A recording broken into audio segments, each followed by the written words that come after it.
Hey guys, welcome back to the channel. I'm Jerry, and today I'm picking up some logs. One of my friends is an excavator in a development down the road, a few miles from here, and he's been taking some trees down and holding them off to the side for me. Usually they just burn them, and I told him what I'm doing, and he said, hey, I got some for you, so I'm gonna go pick them up.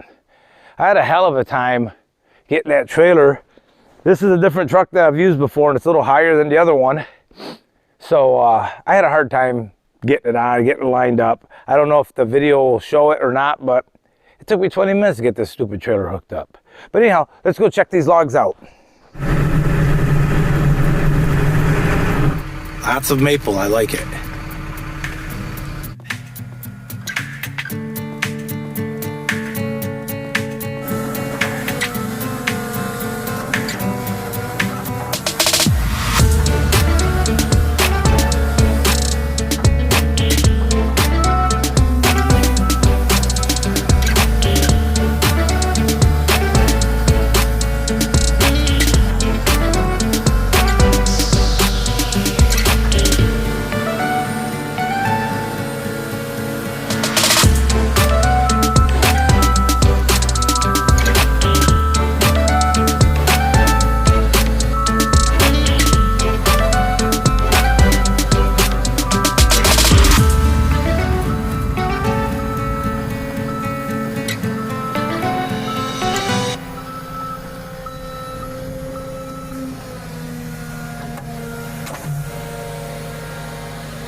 2, 3, 4, 5, 6, 7, 8, 9, 10, 11, 12, 13, 14, 15, 16, 17, 18, 19, 20, 21.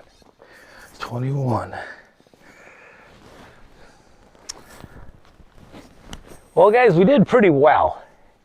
We have 21 logs. The smallest one's 10. I have 110, and the rest of them are 11 on up. So I want to say the average size is 12. So if I'm looking at a 12-foot log, I'm sorry, a 12-inch diameter log, I'm going to just say all of them are that big. I know I do have some bigger ones, 15 and 16 inches, but I also have a couple of those smaller ones. So I'm going to just say it's 12. 10 foot, that's 40 board feet. We have 21 logs, so we have approximately 850 board feet. So with the bigger ones, we might push it closer to 900 to 1,000, maybe closer to 1,000 board feet. Most of this is maple. There are a couple stems of white oak and a couple stems of red oak. So that was pretty nice. There's still a few more there, but it's getting late in the day. I started at 8:45 today, and it's 2:30 right now, and he's going to be not there much longer, so that will be it for today hauling. He's got probably one more, maybe two more loads out of there if I want to get them. It'd definitely be worth it if he has the time to help me load them up. Part of the thing that slowed me down today, I would have had a third load in. I ran out of fuel in my Mahindra. I wasn't paying attention, and I didn't, man, is this sun bright? I need sunglasses. And I couldn't get her started, and I had to do some research, and there's a primer bulb on there on the fuel filter that you have to prime. So I ended up getting that and got it started, so she's running good. It needs to get in. I got to grease it up, do some maintenance on it, and then the sawmill's next. But guys, that's going to do it for this video. Whew, is it bright out here? Like I said, at 8:45 it was 5 degrees this morning. I don't know what the temperature is now. It must be closer to 15 or 20. It's really nice out. In fact, I'm way overdressed for this right now with that sun out. But guys, if you like this video, give it a thumbs up, leave a comment, and don't forget to subscribe. You guys have a great day, and it's a beautiful time to be alive, you know, especially in West Michigan, all this fresh snow, and it's just nice. So, all right, guys, take care.